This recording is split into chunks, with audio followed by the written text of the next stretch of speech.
Psalm 91, that psalm I have used through the years to tell families to literally read that every day when their loved one is out, either addicted to alcoholism, drug addiction, sex addiction, gambling, whatever the addiction, or even depression and anxiety, trauma. So Psalm 91, I believe, is the key to staying focused on the protection for the loved one. Monday morning, I woke up and I read the Wall Street Journal online, and on the front page, they had 3 very up-and-coming young folks under the age of 30 who ordered up cocaine by courier laced with fentanyl. One was a young father. This is all public knowledge. It was on the front page, names and everything. He was high up in Credit Suisse Bank in New York City. He died and overdosed. And they were all within that quadrant, a little small quadrant within New York City, right outside the Village. And the second one was a young gal that had just graduated law school from Columbia University, just signed on with a law firm in New York City. The third one was a young woman who was a social worker and did counseling with cancer patients. So these were not homeless people. These were not, these were productive citizens of society. And what they found was that it had an unusual amount of fentanyl. Well, the drug dealers aren't really smart.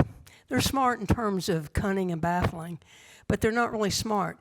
Cocaine users, they use it over and over and over. It's almost like an obsessive compulsiveness that they use it. So if it's laced with fentanyl, yeah, they're going to get a huge amount of fentanyl. And they did, and they died. Heroin, on the other hand, unless they just dump a bunch of it in there, maybe they're not going to overdose right away. Okay, they don't do heroin over and over and over every nanosecond of every day. So I just wanted you to be aware. Go back and read that. It's online. I think it was Monday. I'm sure it was Monday morning. So it's quite interesting. Talked to the young lady that I get my stats from, and yes, we are going to surpass overdose deaths in 2022 from that of 2021. Remember last week I said 107,000. We're gonna surpass that. And in your workbook, I mentioned about the alcohol-related deaths. I think it's 10 million related alcohol deaths.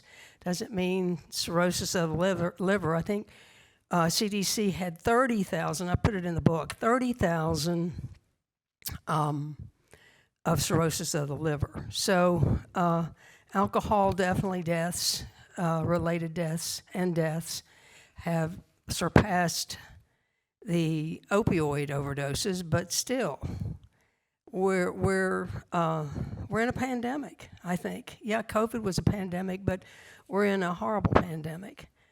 Okay, we're going to talk about families today, and I'm going to talk about the families that whose loved ones they're still walking around. Ooh, those lights are bright. Anyway, they're still walking around. Can't put my sunglasses on, can I? But I can put these on, okay. And this is good because I can read now. But the families that are affected when the loved one is still out there doing the deal, as I call it, they're still addicted. And if any of you have your workbook, if you'll turn to page 5, I think it's page 5. I'm going to read because this is basically exactly how it goes for those families. It's another sleepless night as I pick up my cell phone. The time is 2:40 a.m. and there's still no text from her. I've conditioned myself to listen intently for the notification ding. The only communication I would receive indicating she was alive was a text, never a phone call. My daily mantra whenever I received the text was, she's drug-free, she's alive. But when the text stopped again, unfortunately, I knew she had relapsed, or worse, was dead. How many times have we reported her missing? How many times have we stayed home instead of roaming the streets looking for her? We knew she was running around with the wrong crowd. We knew that she was shooting up heroin, and we were in a state of terror most of the time. On this particular morning, I lay tossing and turning until 6 a.m. That seems to be a good time to get out of bed. My body was tired, my eyes burning from lack of sleep. I was full of fear, sadness, and deep sense of struggling to keep things together, especially my work. She's 24 years old. I can't ground her or spank her. Can't put her in timeout or take her phone away. I can only hope and pray for her protection. I arrive at work. That familiar wave of panic starts to well up inside me as another day moves on without a call or a text. I cringe every time I get a call from an unknown number, fearing it will be the morgue. What's worse is my fear that she's having sex with strangers or being beaten up because she owes money to the wrong person. It hurts when your thoughts take you down a path that was unimaginable a few years ago. It hurts to think if she were in prison, I could relax, because at least then I would know where she was every night. That is a true story. That happens, but it's different wording, different scenarios, but this is exactly what happens to the families who have someone who's out there, as I say, doing the deal. Okay. All right. One of the things that the families will need to do to take care of themselves during this time is, first of all, attend therapy.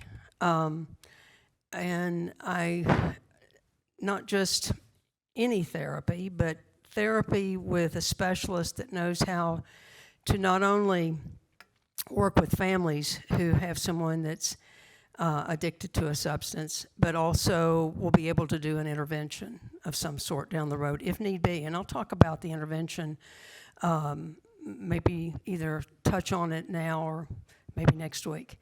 Attend Nar-Anon, which so you won't feel so alone, or Al-Anon if it's alcohol. These are support groups. These help validate your reality, because I want to tell you, when you are dealing with someone who's out there addicted to a substance, they're going to skew your reality, okay? They're going to gaslight you. They're going to tell you. Everybody know what gaslighting is? No? You all know what gaslighting is? Well, gaslighting, there was a film out about gaslighting. It was an old film, but it was really good. And gaslighting is when you present something to someone, it's your reality, and you're sober and you're drug-free, but you're presenting to them, this is the situation, this is what I think, and this is what I know that you're doing. They will tell you the biggest bunch of tales, and it starts to, mess with your reality, okay? But Nar-Anon and Al-Anon, and hopefully we'll have the support groups here in the future, some Christian support groups that will help families deal with any loved one or even addiction that they may have. But what the groups do, they help you check your reality as it really, really is, and let you know that you're not going nuts because of what you're seeing and what you're feeling and what you know. Okay, learn about the disease. Learn about what addiction is. Read what you can read about it. And that's not being codependent. That's just becoming knowledgeable about what you're dealing with. Plan ways to take care of yourself. That's really important, that you are able to put a plan together, because you're not going to sleep very much. Your appetite's not going to be very good as a family member. I mean, most of the time, most of the people I've dealt with, it's their child or their husband or their wife. So it's a really close family member. So there's not going to be a lot of caregiving for yourself, because your focus is on the one that's got the problem. Be aware of your enabling behavior. Be aware of that. That's really important, because without even thinking about it, you can do some things that help support. What is it? Okay, down, is that better? Okay, thank you. That will help support their addiction, and you may not even know it. So you have to learn about what you're doing that is perhaps enabling. List the changes in your life that you have discovered since you've been involved with the family addiction. List ways your relationship has changed with your husband or your wife or other friends as a result of the addiction. Are you moving closer to the Lord, or are you moving away from the Lord? I think that's really important, because oftentimes when trouble comes, oftentimes it's very hard to spend that time in the Word. That's where you need to be. You need to be in the Word. You need to be in prayer, because God does answer prayer. He does protect. I do believe Psalm 91 is a good place to be every day. Just read it every day. Okay. Let's see. Let's go to page 16 in the workbook. I want to cover this as well. These are some of the questions. I'm going to ask some questions. You don't really have to, unless you want to, answer the question. But the question would be, do you have a family member who you're concerned about that may be addicted to opioids or alcohol? If so, describe the helplessness you feel as you watch them deteriorate. Does anyone want to disclose? That's okay if you don't. Okay. The big one is, again, about how your relationship with the Lord has changed. I think that you need to draw closer to Him as a family and not pull away. Remember, He's always there. We're the ones that go away. Okay, we're going to take a look at Debbie and Wayne Williams. I touched on that story. I gave you the Cliff Notes on that story last week. And I'm going to do I'm going to go a little deeper in that story, because I think it's an important story. And how do I know Jessica Williams and who has deceased? And how do I know Wayne and Debbie Williams? They were not clients of mine. I'm not going to do that without, but Debbie did give me permission. Jessica was my granddaughter's sorority sister, okay? So I want to, Jessica, talk about, Victor, will you put that picture up? Behind me, okay. All right, thank you. So there she is. Beautiful girl, you can see that. She's gorgeous.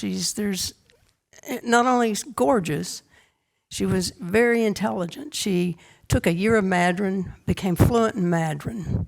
That's why she was going to Beijing to not only learn more Mandarin and the culture and what have you, and teach English for a year, and then come back and go to law school at the University of Missouri.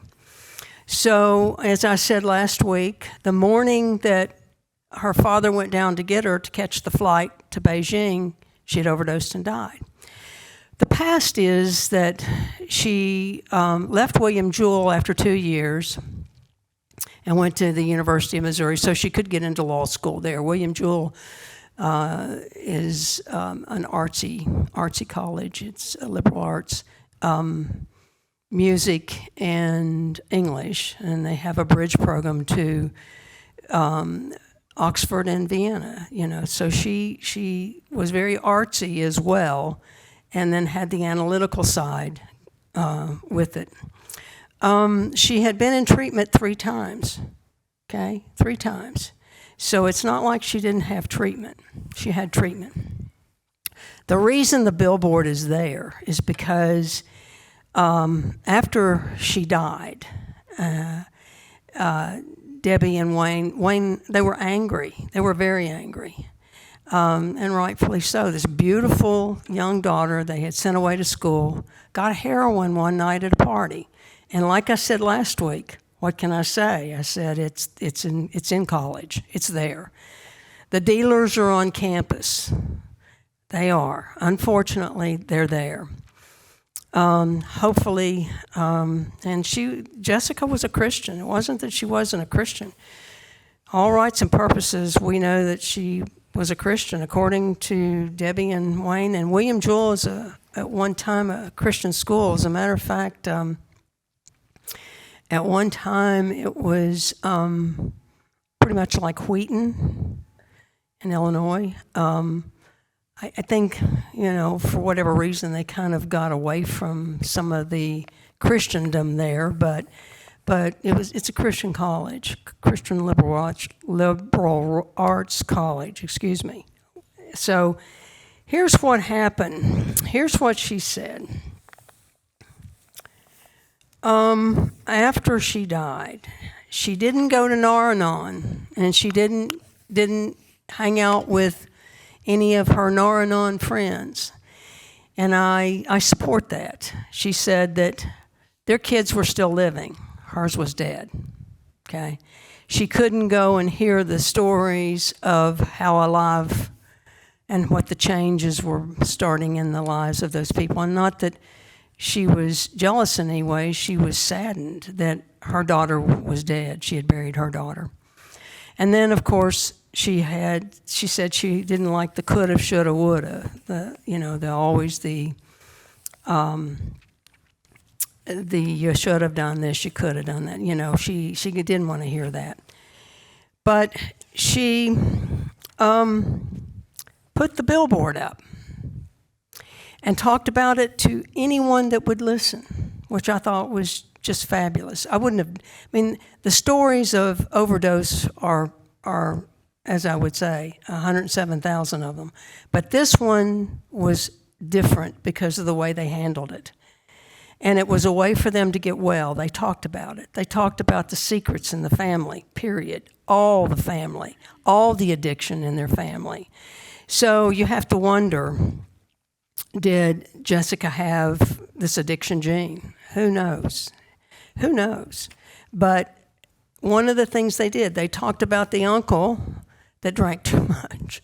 And they just blew it wide open. They took that elephant right out of that living room. And she said family members wouldn't talk to them. But they talked about how much addiction had destroyed their family. And that was the final destroyer there. She made T-shirts that stated the very same thing on the back of her T-shirt. She had bracelets. She spoke all over the United States. She got involved in Shatterproof, which is a nonprofit, and this is a group of mothers and fathers who've lost their children to overdose.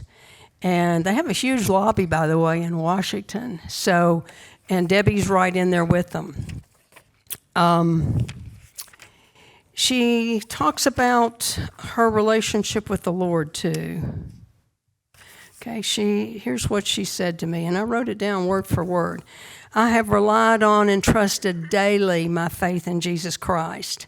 I have a deep faith in Jesus, and so did Jessica. Our faith doesn't make us immune from the evils of this world, but it gives us forgiveness through Jesus Christ. Jessica had a disease, and God hasn't judged her for it. I have been given direction and peace through Christ on how to deal with her death. Wayne, her husband, he's the one who made the billboard. I spoke with Wayne briefly, very angry, had a difficult time with his anger about it. Debbie came to peace a lot quicker than Wayne did. Wayne eventually did, by the way. And both of them did this through Christ. And then she said that for the first month, she was staying in bed all the time, of course. Those of us who do have children, that's probably the worst thing that can ever happen. I can't even identify, nor do I ever want to. But she said she wanted to stay in bed, so she finally just got the energy to get up and get out, and she was a retired teacher, so she started cooking for the senior center. So she said I had to be somewhere, and I knew that those elderly folks were dependent on me to be there to cook for them. So she went down and cooked and volunteered. This was not a paying job, volunteered at the senior center.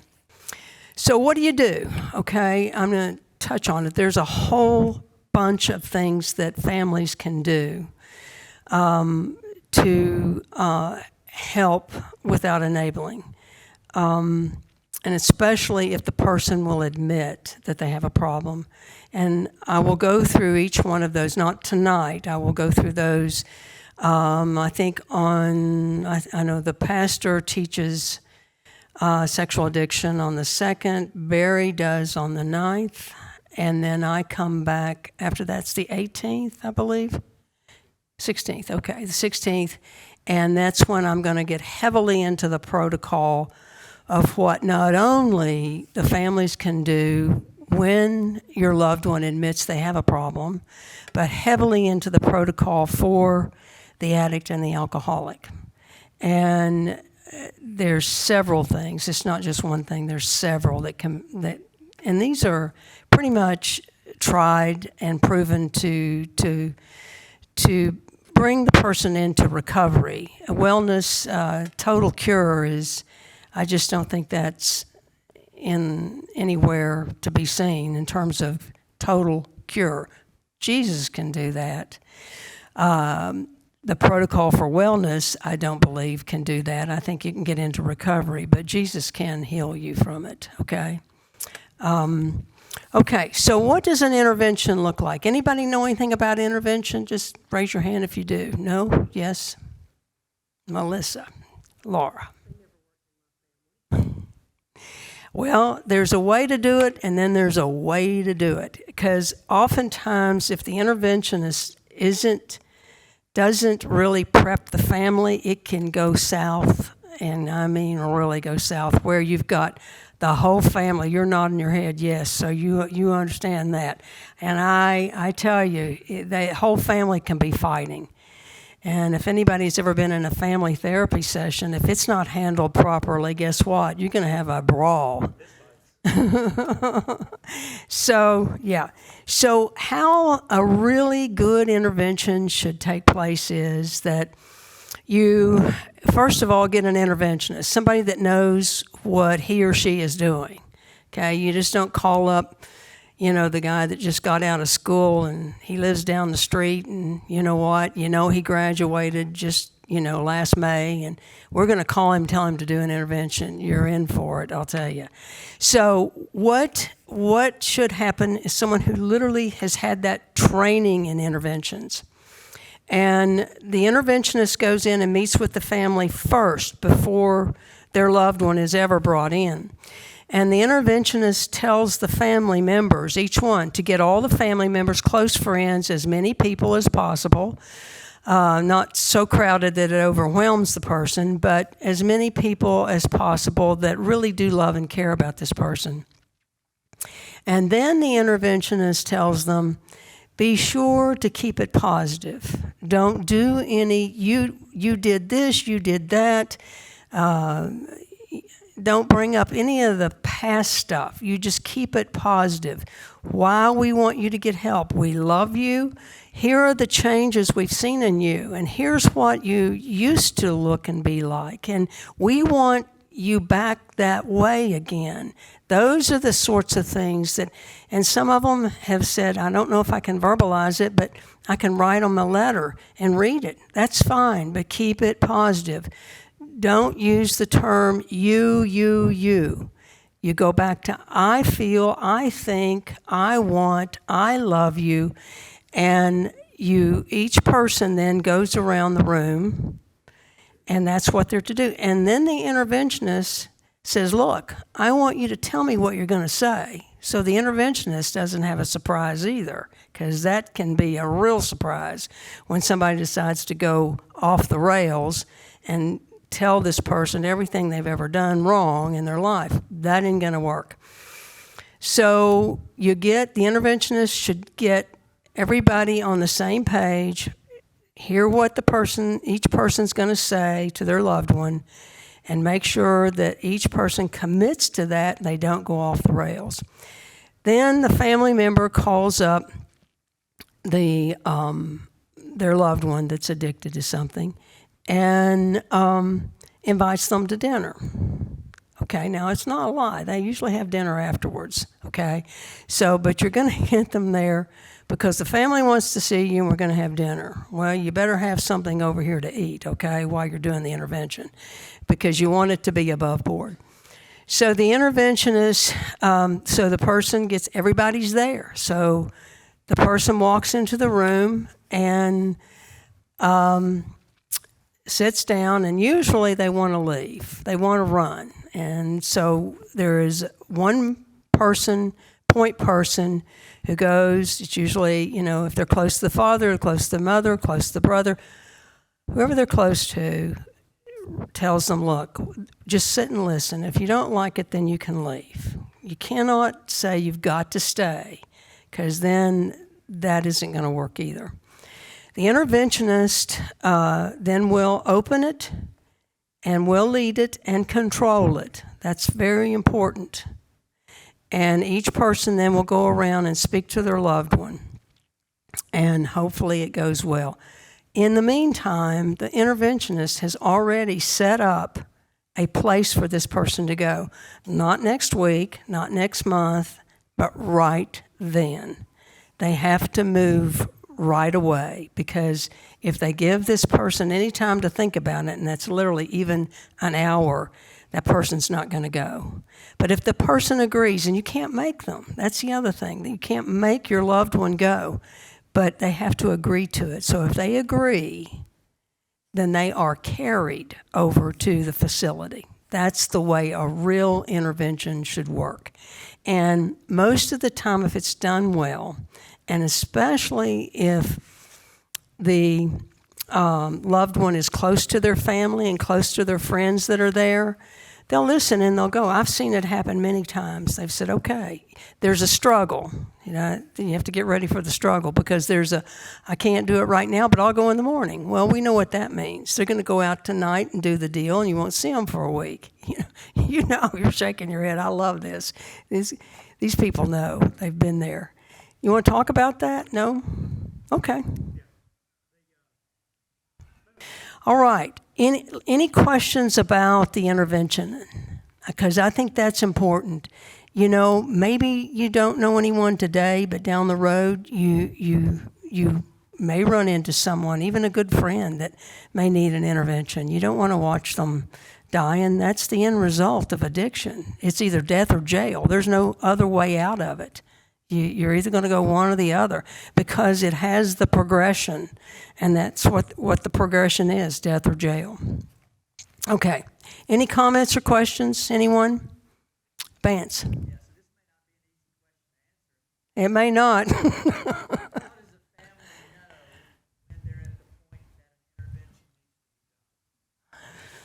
That's a good question, because it's kind of individualized. And what I tell people, you're going to go get help when you just can't stand it anymore. And that's basically it, when they cannot stand it anymore. Individuals will do that when they cannot take it anymore, and families as well. So I think that's probably, that would be the thing to look for in your family, is when we can't do this anymore. And like Charlie said, you go to treatment maybe many, many times. Jessica went 3 times. They just keep intervening, keep sending them to treatment, keep doing it. But Christ is the answer. Christ and some of the world therapies that we've put together. I think the Bible, the biblical that Barry and I've worked on, well, Barry's worked on the Bible verses, and then the worldly therapies, it's like a hand in a glove. This stuff will work. Not without Christ it won't work, okay? It just won't. So putting them together is going to work. But, I hope I answered it, just when you can't stand it anymore. I went off on a bunny trail, but that's okay. I do that sometimes. Okay, any other question? Yes, ma'am. Well, on the same person, I guess they're going to get pretty wise if you do it a couple of times that they're not going for dinner. So you'd have to figure out another way. That's a good question. I think one intervention, and oftentimes, she has, how many times do you intervene?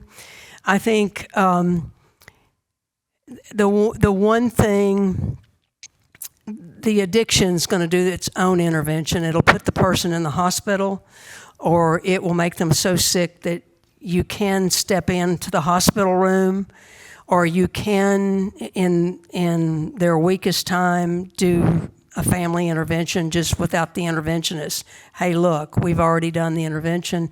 Don't you think it's time you went to treatment? And that's done quite a bit. That's done a lot, because it does end up like that, where the intervention is done in the hospital room or on a sick bed.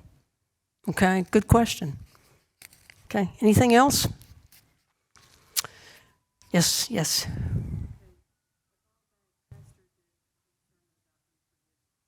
Pastor did a sermon on unforgiveness.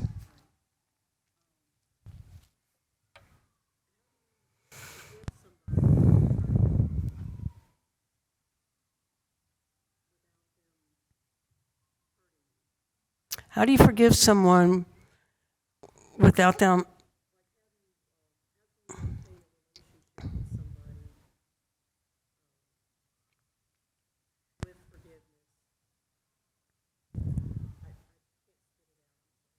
That's okay. So,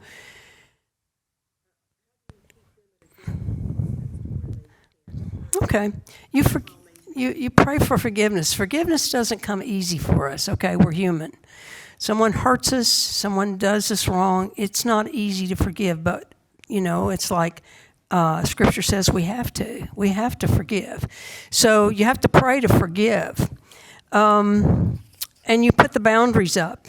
I talk a lot about. I have in the past in here about I didn't spend a lot of time on it, but we have toxic people in our life. Doesn't mean our family members aren't toxic. Okay, toxicity in a person to another person is toxicity, regardless of who they are.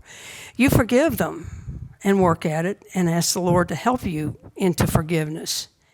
And then keep them, if they're going to be toxic to you or hurt you again in another way, then you put the boundary line up. You just have to do that. You can't keep going in and being poisoned, so to speak, or hurt or damaged or whatever it is. You can't do that. So, but forgiveness that's a command, okay? We are commanded to forgive, okay? It's not easy. Been there, done that. Okay. Anything else?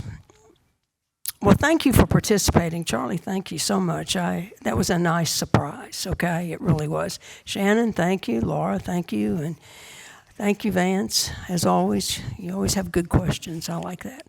All right. If there's nothing else, hopefully next week when the pastor, for men only, I was... it was in the flyer. I didn't know it until I saw the flyer, but that's okay. A women's group on sexual addiction. Did you say we could meet like in where our life group meets maybe? Okay. So it would be the same time the pastor's doing it. It'd be a very small group, all women and all men in here. I imagine the pastor... and then you on the 9th. So that's going to be a good series, I think. I think it's going to be informative and very much needed, not for just our church, but all churches, all denominations. So you guys, if you can come and support our pastor and Barry, that'd be great, great. Okay? Thank you. Appreciate you, okay?